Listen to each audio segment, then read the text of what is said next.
a meisa ngāwhika, haere rā ki te tirohanga kānohi e hoa. Ia koutou katoa, nei rā te mihi ki ngā ringaringa, ki ngā waiwai o ia kaupapa hauora, o ia kaupapa hauora tēnā, tēnā rā koutou katoa. Ko Kath Kirimi te tōku ingoa, he uri tēnei no hokianga, i te taho tōku mama, i te taho tōku papa, no Ngāti Whaua, Ngāti Tahu, engari i tipu ake au ki raro i te maru o te pane o Mataoho. Mōrena. Kia ora e te whānau, ko Raoni Ewa tōku ingoa, he uri tēnei no te taitoke rau, ngā puhi nui tonu, me hokianga, me muri whenua hoki. Mōrena. Mōrena, ko Tala Anderson tōku ingoa, ko te apauri me te rarawa o Pū iwi. Kia ora.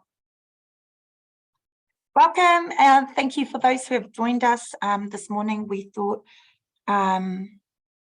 we wanted to connect differently to our spiritual realm, and we've done that through a taku, which is how we were setting our scene this morning.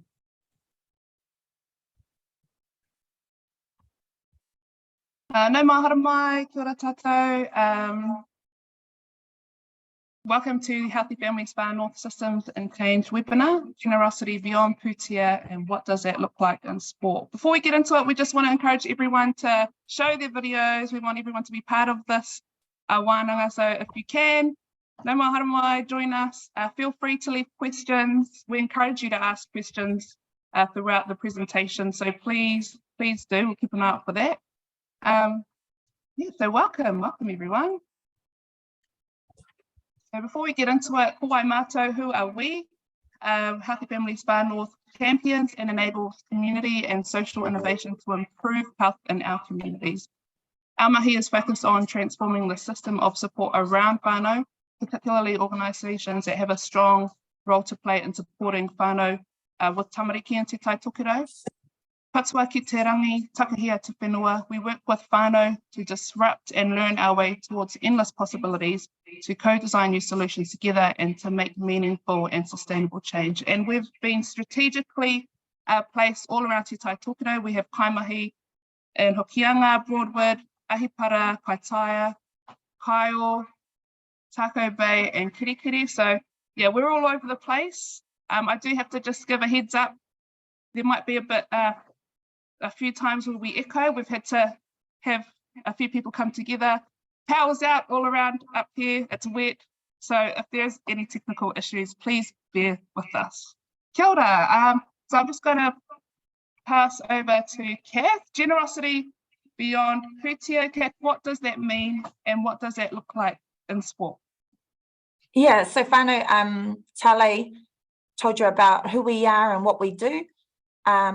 And if I think about that at its core, our mahi and our vision is to realise the shared dreams and aspirations of our tupuna when they sign te tiriti o Waitangi and he whakaputunga. And up here we try and do that by demonstrating and promoting new ways of thinking, new ways of practising and being every day alongside our system partners, our hapuri, our whānau, and with each other. And try and do that in a way, for us, we're doing that to advance our collective well-being for all of us, especially for our taiao. But more importantly, to make sure we're doing things that make our tupuna proud. So Tale gave you a really great slide on what we do. And at the heart of that, it's making our tupuna proud.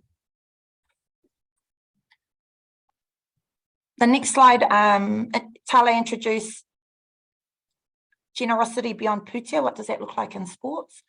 And I think quite often when we think about generosity, it's often associated with monetary gifts or the giving of something physical. As Māori, as a lot of Indigenous cultures, generosity extends well beyond money. It's the giving of one's time, their energy, their mātauranga.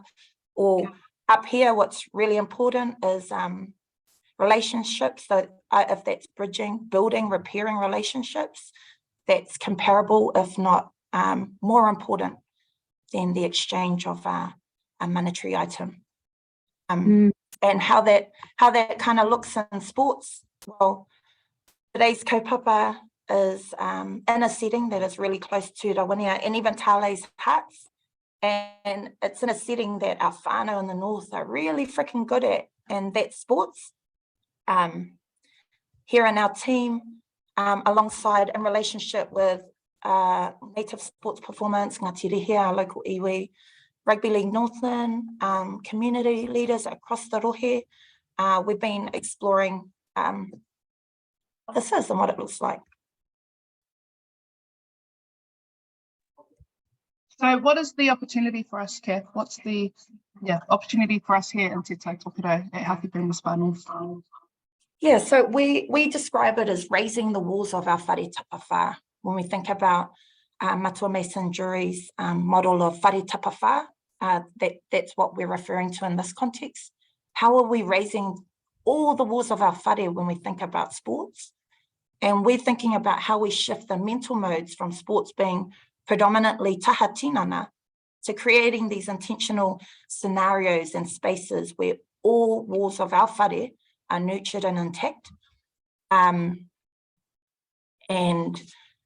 across our learning journey that we'll share with you, we've been learning about what it takes to increase participation, especially here in our rural, most isolated communities. And I think what's the top of mind is what we've learned is when you centre wellbeing, when wellbeing is the centre of everything, it enables that participation. So the opportunity is how might we infiltrate mainstream sports to let the wairua in and think about whānau, and what happens when sports are intentionally designed to enable all four walls of the whare to stand. And this is a bit of a whirl to our government partners, our national sports organisations, Te Huinga Tākaro, Active Rep. Here in Te Tai Tokiro, you guys have a critical role in enabling Indigenous practice across the sector, and we're looking forward to sharing this more with you guys. So, Ra, what is some of the mahi that we've been working on in the whānau? Shucks, after Kath, I don't know if I need to say much more. What have we not been doing, whānau? I think we've been haututu little fire starters out in the community and in Tai Tokiro, and we've been just in real different settings. We've gone really, really broad, I think, as a Healthy Families Far North. We've gone in different communities and some really rural communities as well.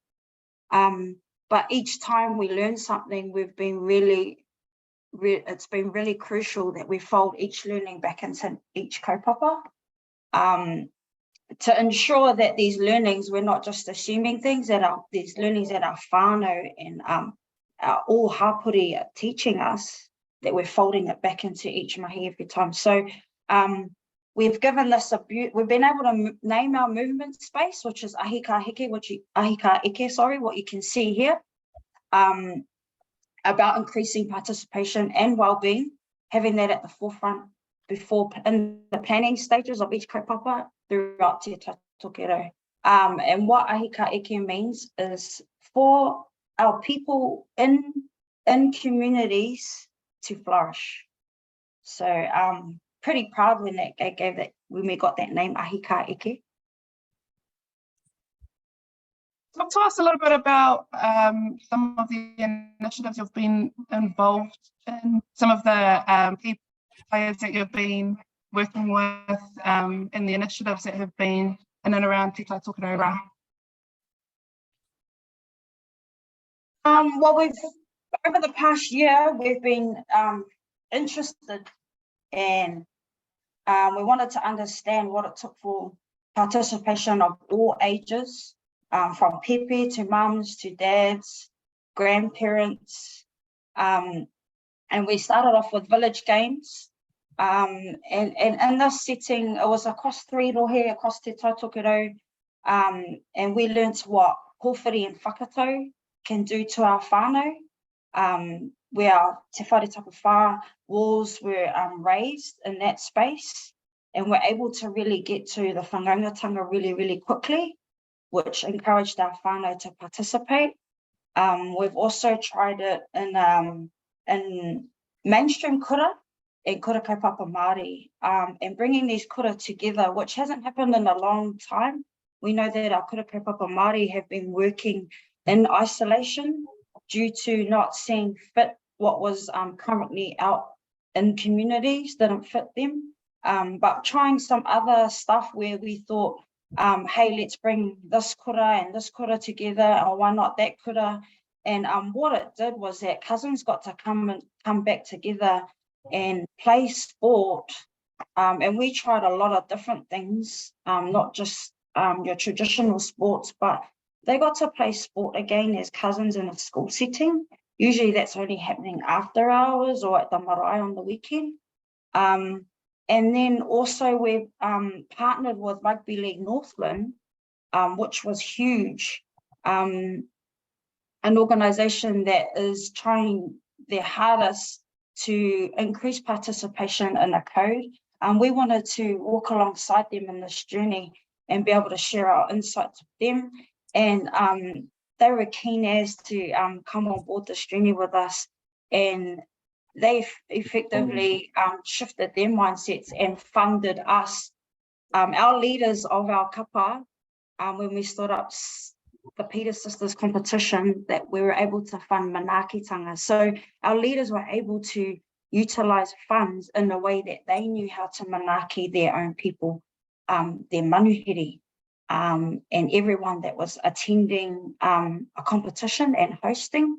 So we've been learning lots of things about what it takes for our whānau to participate in many different scenarios. We also saw native sports performance host an international side, All Blues USA, which was held in Kaitaia, and that was to try and get somebody past Whangarei to come up to Kaitaia, in place in Kaitaia, where the community was really involved in this event, and you could see the wairua in that flourish, especially when those wahine did a haka to the USA team. So we're seeing it in lots of different cultural settings, but it definitely has helped increase participation and definitely well-being throughout all the initiatives. And yeah, it's huge, whānau, it's huge. Jump on, or you're going to miss out. I know we've got a video here to share with everyone, which has just kind of captured the impacts or the learnings that we've had from the different initiatives. But this one is from the Rugby League Northland Peter Sisters comp, and I'm hoping it's home. It's home for us. It's what we know, it's who we represent every time we've ever gone onto the field, whether it be for the Kiwi Ferns, whether it be for an NRLW team, whether it was for the All-Stars. We're always thinking of home.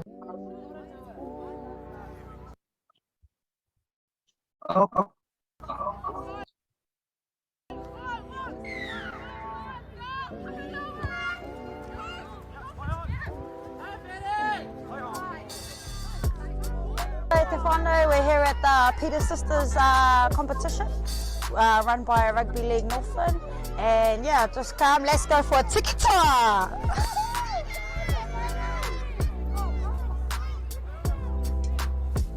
I've loved it, like coming from a different code, the team environment's been awesome, like all three teams, even though we're in competition with each other, it's been such a nice sisterhood, like there's the mums, there's the babies, and it's just been really supportive, all our kids are taken care of, and just feeling, yeah, really supported, like we can come out there, give it a jam, make a mistake or whatever, and it's okay.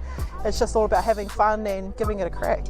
The best thing about this competition for me so far is meeting new people, making good bonds with people that I've never met before.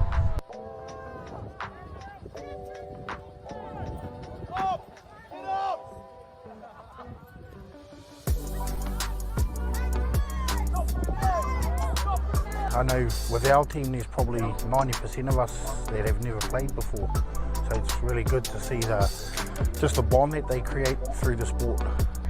Seeing all the talent that comes from playing in Auckland and then coming home and having this experience up home is amazing. There's so much raw talent up here. The community, the culture, just all the team spirit. Like I said, I'm new and I've learnt so much already. If we really want to help the youth, I think rugby league is an amazing pathway to do that, yeah. The girls are really willing to learn. They're open to learning. They take everything in and have a look. You know, some of the senior boys I'm reffing, they're running water. It's a special place. Northland's a special place, and this just epitomises what it is to be a Northlander, you know? The pace, you can just see the girls in the game trying to, you know, figure moves out, and hey, that's all we want. And the fact that they're on the field running around, koera te mea nui's kia hau. So, just proud to be here, honoured to be here, and to just witness, I guess, our wahine from the north playing rugby league.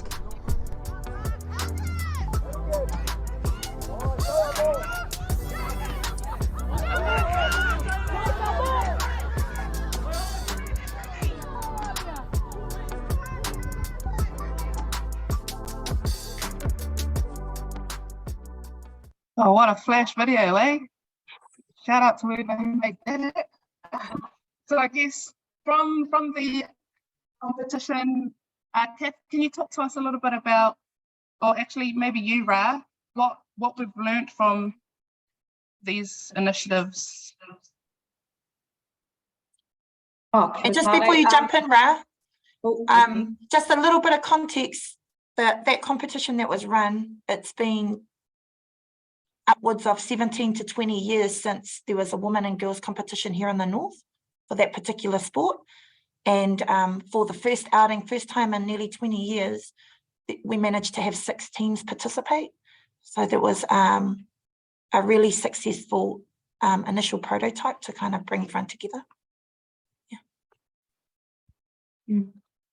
So amongst all our learnings, whānau have helped us identify what we think are 6 critical things that are going to help ensure and create the conditions for our whānau to participate. We've heard that a welcoming space. So when our whānau are genuinely welcomed, it may be the person in community that holds a lot of mana already, that may be already running community. So maybe partnering with them so that they're welcome from them, and that invitation into space is someone that they know and trust. Also, we've also learned that the opportunity to connect with others was huge. People want to come and make more friends, and if we are real intentional about creating that space, all that beautiful magic just appears naturally. And people want to make lifelong friends that they can go and have coffee with and talk about all the ups and downs of life. Another example of this was holding wānganga for our young kōtiro who live in Tamaki but came up to Hokianga, and we were able to hold a wānganga to really be intentional about holding space for them. And just letting their beautiful selves come to fruition was awesome to see. Another example of this is really celebrating and holding intentional space for te ao Māori, when they know that the space is there for them to be who they really are. We saw some really awesome things come out of that as well. Competition format and pathway. We found that the long-winded tournaments don't suit our Tautokero whānau. As such, it was more short, sharp, and spicy. Why was that? Was because lives have changed. We've just come out of COVID. Also, a lot of mama were returning back from having their pepe. So when you're running your whānau life, you're running marae and all those other hats that wahine were wearing, we got better results when they were real short and sharp. But they also still had the opportunity to strive for high honours with that as well. And then the last one was somewhere where our people can learn and develop. You know, that our people really want to give back to their communities. They're natural leaders, and if you empower them in that space and keep developing in those leadership roles, which they naturally do anyways in their marae, but give them space for that to naturally occur, where it really, it's kind of like going back to more hands make less work, but it was actually really powerful when people knew that we were, our intentions were about them, all of us, to be filling our wairua cup and coming together. So yeah, these were a lot of things that we've learned over all the initiatives that we've been running in the last year from our whānau.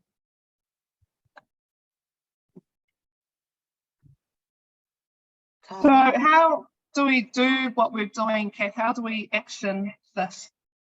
Yeah, the how, right? So here we're starting to build out key indicators, building some measures and indicators. And what we're uncovering through this mahi is the how. And this is something we're just starting to grapple with. So I won't spend too much time here as we're still kind of working through it, but there are really great things through those conditions that you've seen previously. What an example, what this looks like in practice, and then thinking about what part of the whare we're trying to raise through that activity. Yeah, so this is kind of the ongoing piece of work, and the how is the really important piece that we'd love to have a kōrero with those that are listening, with those in this space, and work together on this with.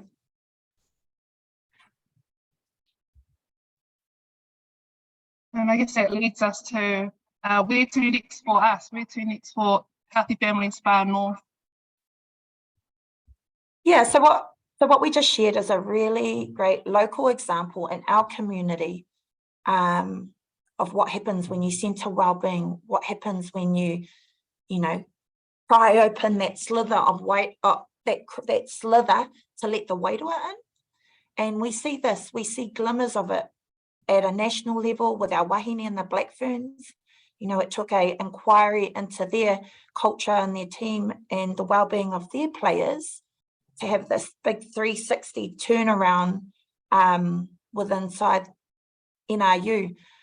We see glimmers of it with New Zealand Rugby League. They supported their mamas to take their babies on tour to the World Cup in England.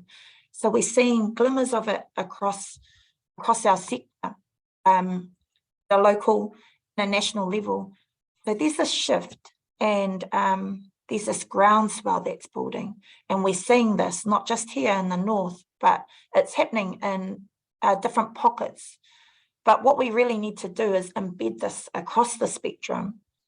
It's really important, and our people, they know wellbeing is good.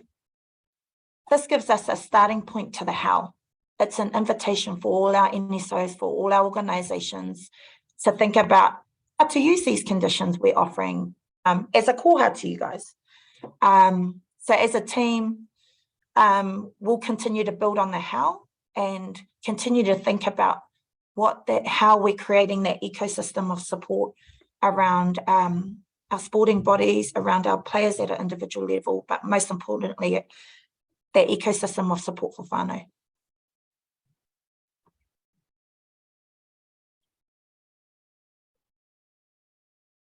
Thank you, kia ora. Well, we're at the end of our presentation today, but I'm just going to open the floor to see if anyone has any questions or any comments.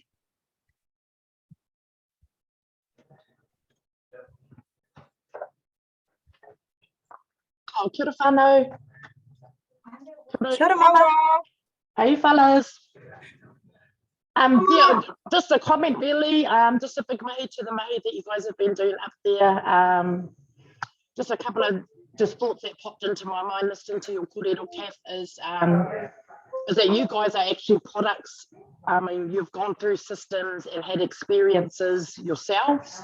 So some of the stuff in the mahi that you can foresee and that you're enabling is products of your own positive experiences. And I think that's really important, just to pop that out there, is that your give back is not only through your mahi, but also through all the positive experiences and opportunities that you've encountered as athletes too. So I think that's really important, is that we don't just get focused on our contract and our mahi, bring all those experiences and all those feelings and positive things that you know that kaupapa present to our whānau with you know, and bring that into our mahi. I think that's really important.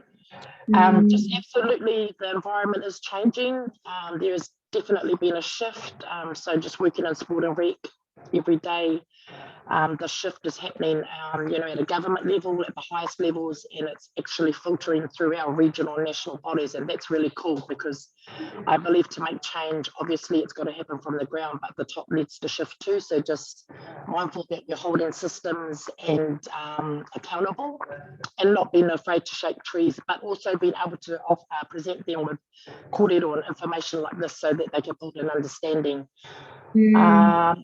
And then just one more thing that I was thinking of was, it's going out of my brain. Just in terms of when we share kōrero like this, is let's just be mindful that we've got people, ears and audiences that don't know this stuff. So just, I mean, I know we were all at the IWG last week, and it was beautiful kōrero, positive, uplifting, but it felt like we were almost preaching to the converted.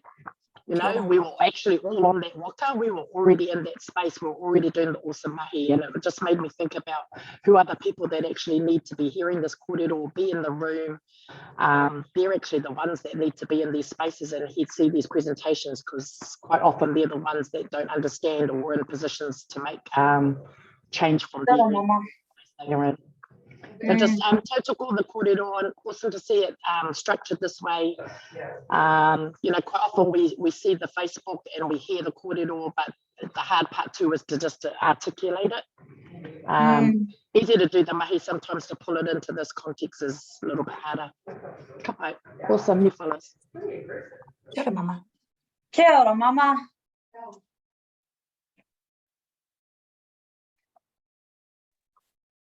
Kia ora. I have a pātai. You talked about partnering with your regional sports trust in the far north. Are there any more examples of maybe how they've picked up your conditions and used it in another space or another sport even, or kaupapa that they're running? Not at that regional level. I think there's a thing about kind of doing by showing. It's like you have to kind of do it, they have to see it, they have to see the value in it, and then they will pick it up and run with it. And we're just getting to that point where they've seen it now, they've seen a really great example of it live, gone through a season, and it's that how we're going back to that how do they think about including it into the calendar for next year, say Northland Rugby League. And I think there's one really important thing that we've kind of missed that we didn't really speak about, is there's a really burnt out volunteer workforce up here. And when we share these kind of things, immediately, the immediate response is, oh no, that's extra work. Oh, you know, that, you know, our whānau who sit in the front line doing this mahi in a voluntary capacity are already stretched. And so when we think about the partnering, is actually we want to shoulder some of that. We want to, you know, utilize both our experience and our mahi position to help support them to fold that into their practice. But no, answer to your question, it hasn't really been kind of taken with two hands and run with, but we're close. I think to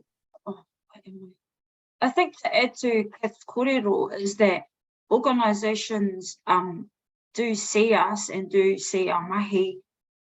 It's just that they're trying to find a way that we can actually collaborate and mahi together. And us as Māori, we think that we're good at collaborating, but it's something that we need to really work on, I think, especially in different spaces, iwi spaces, and you know, it goes on and on and on forever. But I think people are reaching out and wanting to try stuff, but maybe in different settings where it's probably neutral ground. And that's exciting too, because at the end of the day, it's going to benefit our people as well, and everyone's going to learn, and we're going to fold it again, the learnings again, into other mahi. An example of this is that we've kind of worked with Sport Northland, and we're doing a tāmoko here te whenua with kura, and it's in place in kura, but it was actually pushed by Sport Northland, who really wanted to learn all of this stuff in a different space. So I think it will start happening more. It's just finding what you're going to partner on and who you're going to collab with to do this special mahi. So yeah.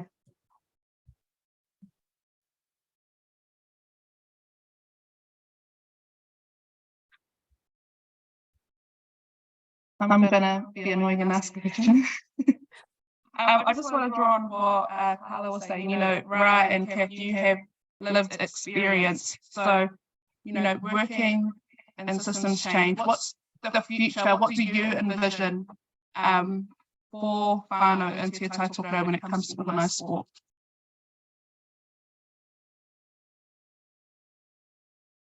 We had a conversation the other day, me and Ra. We're like, oh, never mind this system. Let's just go indigenize all our sports and, you know, think about our Māori pathways and our own thing over here. But, you know, by doing that, by not having empathy for our mainstream system partners, for not sharing and being with them in the mahi, we miss out on all our whānau that sit in our mainstream spaces. And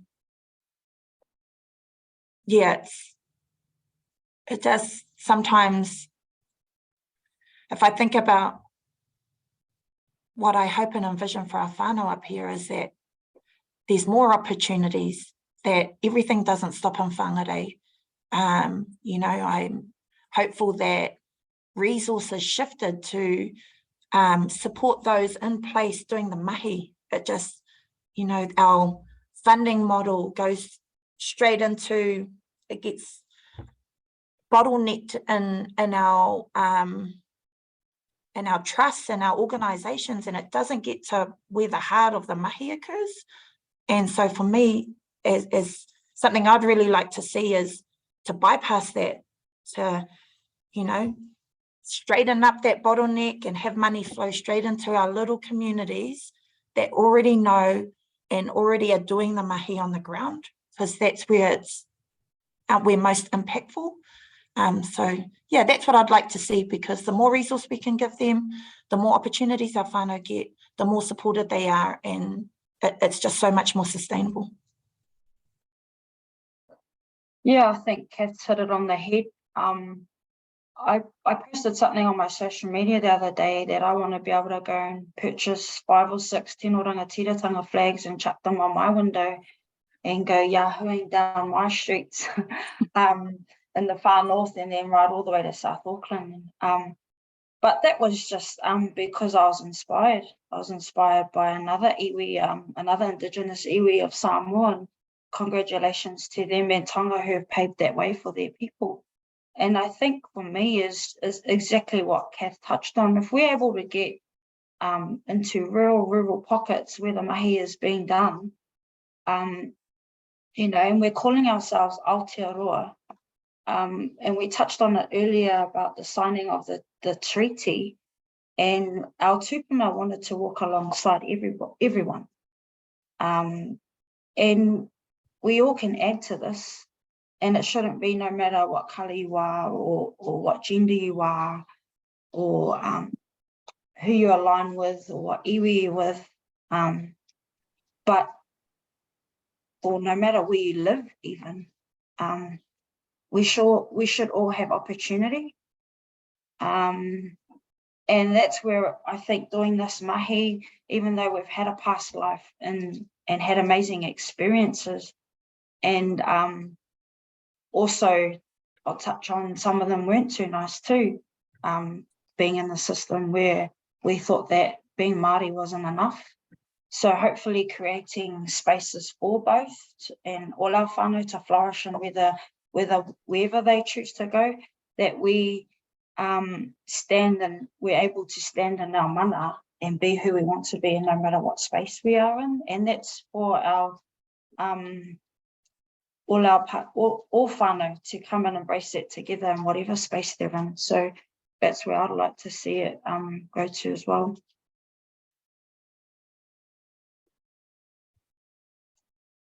I've got another question.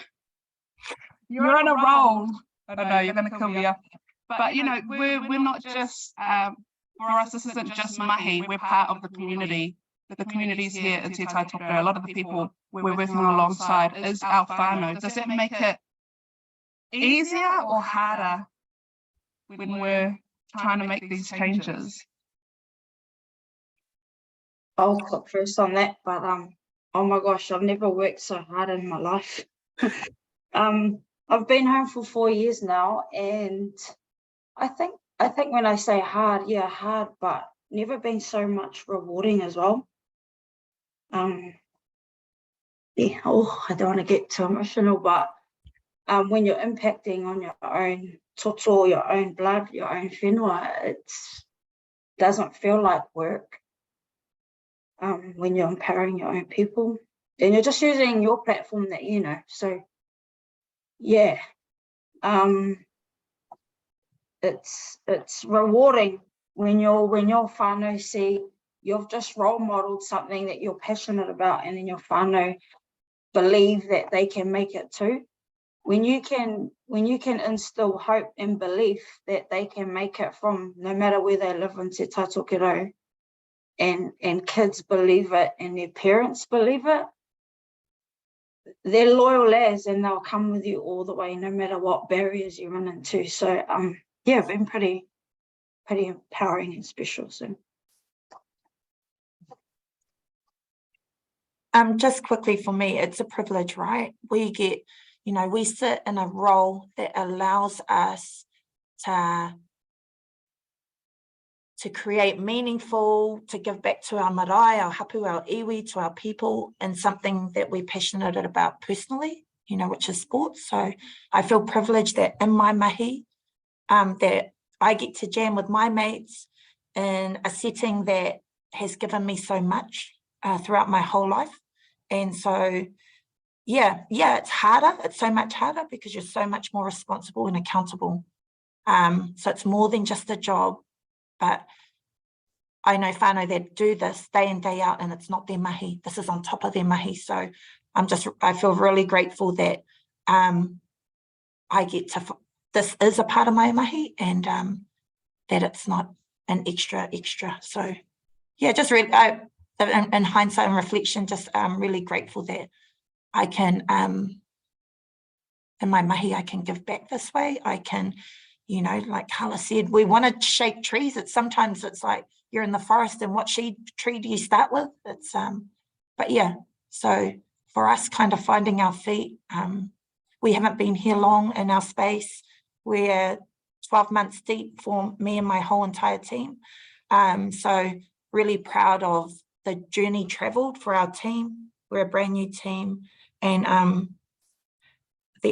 it's humbling to see the commitment and the journey traveled in such a short amount of time. So probably went off tangent there, but thanks for your questions, Tale. That's all for me. Anything else? Any last burning questions? No? Okay. Rad, do you want to close us off? all right. Just firstly, thank you, whānau, for joining us today. It's been like I said, it's a privilege to share what we've learned over the last 12 months and in amongst our whānau and communities. And we will endeavour to be better, to learn more, and hopefully one day collaborate with those people that do have the power to make change, And hopefully through our mahi, we've empowered you. If not, you've taken away some learnings that you can take away with your mahi, or if you'd like to reach out, Tale will have those comms out for you guys. But thank you for listening today, and yeah, just close us off. Te marama e, te marama e, te marama e haere ake. E raro I tō tātou whaia, I a rere toro, turu turu a rangi, turu turu o nuku. Whano, haramai, I te puke, haumie, huie, Tā ki e. Yeah.